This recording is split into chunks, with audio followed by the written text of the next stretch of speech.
에스겔 40장부터 48장까지는 하나님께서 에스겔에게 보여주신 새 예루살렘과 새 성전에 대한 내용입니다.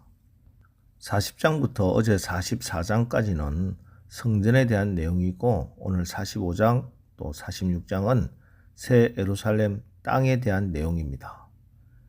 지금 이스라엘 백성들은 나라를 잃고 바벨론으로 포로로 잡혀와 있는 상황입니다. 이때 하나님께서 새 예루살렘 땅을 이스라엘 백성들에게 줄 것인데, 1절에 기록된 것처럼 너희는 제비를 뽑아 땅을 나누라, 이렇게 하십니다. 제비를 뽑아서 땅을 나누라. 사실 우리가 생각해 보면은 70년 전에 그 땅의 주인들이 다 있었을 것 아닙니까? 땅 문서를 가지고 옛날 그 주인들에게 다시 돌려주어야 할 것 같은데, 하나님은 이 땅을 다시 제비 뽑게 하시는 것입니다. 이 말씀은 그 옛날 여호수아 때 가나안 땅을 정복하고 그 땅을 각 지파를 따라 분배했던 것을 연상시킵니다. 가나안 땅을 정복한 이스라엘 백성들이 각 지파를 따라 땅을 나눌 때 제비 뽑기로 분배했지요. 자, 이렇게 제비를 뽑았던 이유는 누구나 사람은 모두 다 자기 눈에 좋은 땅 차지하고 싶지 누가 안 좋은 땅 갖고 싶겠어요. 그래서 자기 의견대로 인간의 방법대로 하면 반드시 다툼이 일어납니다. 그래서 그 모든 결정을 하나님의 뜻대로 하나님께 맡긴다는 의미로 제비뽑기를 한 것입니다. 그래서 여기에는 가나안 땅은 이스라엘 백성들이 자신들의 힘으로 쟁취한 땅이 아니고 하나님께서 은혜로 주신 땅이다. 가나안 땅의 진짜 주인은 하나님이시다 하는 신앙의 고백이 담겨져 있습니다.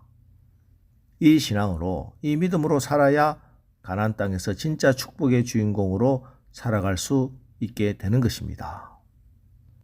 이건 오늘 우리의 신앙에서도 마찬가지입니다.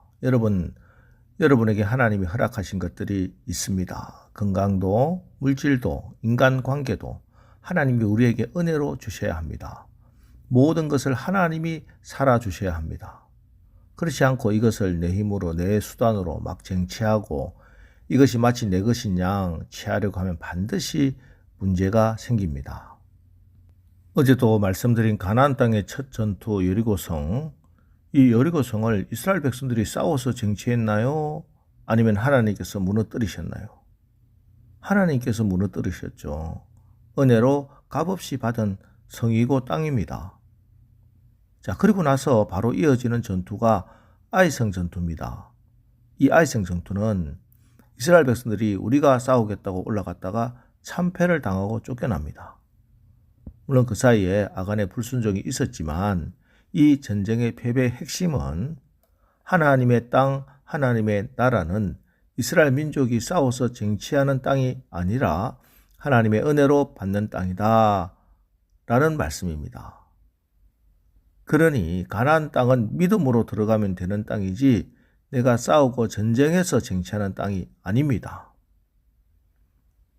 오늘도 마찬가지입니다. 이 세상 유혹과 이 세상의 대적들과 내가 싸우고 전쟁하고 그래서 내 힘으로 승리를 쟁취하고 그러는 것이 아니에요. 그렇게 나가면 아이성 전투처럼 백전백패입니다.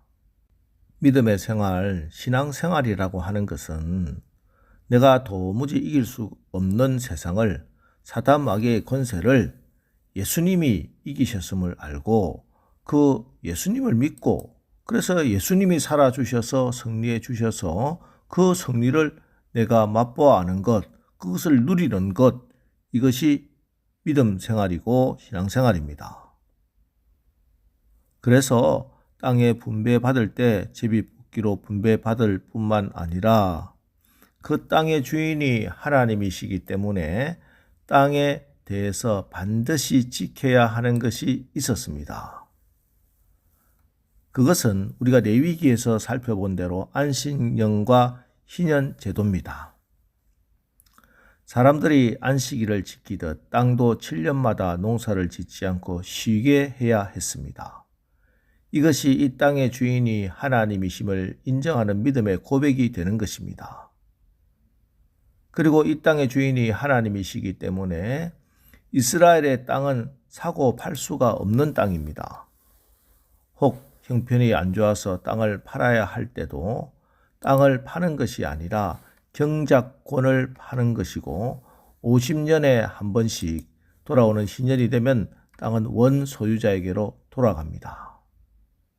그런데 이스라엘 백성들은 이 땅을 자기 땅으로 여기고 안식년도 지키지 않았고 땅을 사고 파는 소위 부동산 투기를 했습니다.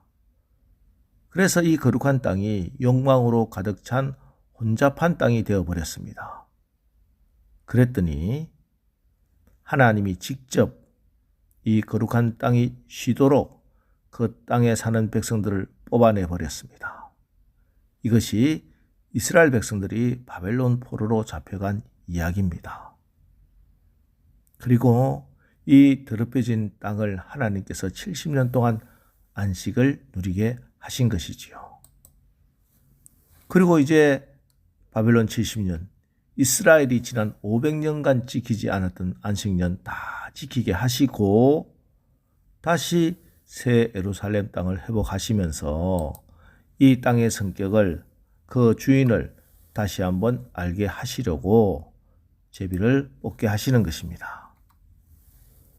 여러분, 오늘 여러분의 모든 삶의 현장 가운데, 여러분의 관계들 가운데 모든 것이 하나님이 은혜로 주심을 인정하고 하나님이 주인 되심을 인정하시기 바랍니다. 그래서 하나님이 살아주시고 하나님이 행해 주시는 그 놀라운 일들을 보고 간증하게 되시기를 주님의 이름으로 축원합니다. 그리고 이어서 나오는 내용이 이스라엘 통치자들의 통치 법칙을 말씀해 주십니다. 9절, 주 여호와께서 이같이 말씀하셨느니라.